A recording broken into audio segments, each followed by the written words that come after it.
Hello' everyone, কি খবৰ সকলোৰে। নতুন ডিজাইনৰ অসমীয়া গহনা লৈ আহিছোঁ। এটা খুব ধুনীয়া এটা অসমীয়া গহনা, মণিমালা ডিজাইনৰ। এটা 3টা মণিমালা লগোৱা আছে। খুব ধুনীয়া কালেকশ্যন। মণিকেইটাও বেলেগ বেলেগ কালাৰেদি দিয়া গৈছে। খুব ধুনীয়া লাগিছে দেখিবলৈ। আৰু পিছৰ ফালে খুব ধুনীয়া মুঠি খাৰু লৈ আনিছোঁ। ভিডিঅ'টো চাই থাকক আৰু ফ্ৰেণ্ডক শ্বেয়াৰ কৰি দিয়ক যাতে ল'ব পাৰে সকলোৱে। সোনকালে কালেকশ্যনবিলাক শেষ হৈ যাই আছে। সোনকালে শ্বেয়াৰ কৰি দিয়ক। শ্বেয়াৰ কৰাৰ কাৰণে গিফ্ট ৰাখি থৈছোঁ। মই নেক্সট ভিডিঅ'ত গিফ্টটো দেখুৱাই দিম আপোনালোকক। শ্বেয়াৰ কৰি দিয়ক আৰু লাইক কৰি দিব, কমেণ্ট কৰি দিব। ধুনীয়া মুঠি খাৰু আছে।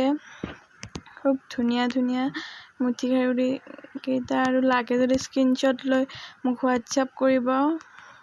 আগৰ ভিডিঅ'ত মোৰ হোৱাটছআপ নাম্বাৰটো দিয়া আছে। হোৱাটছআপ কৰি মেছেজ কৰিব আৰু চেনেলটো ছাবস্ক্ৰাইব কৰি দিব।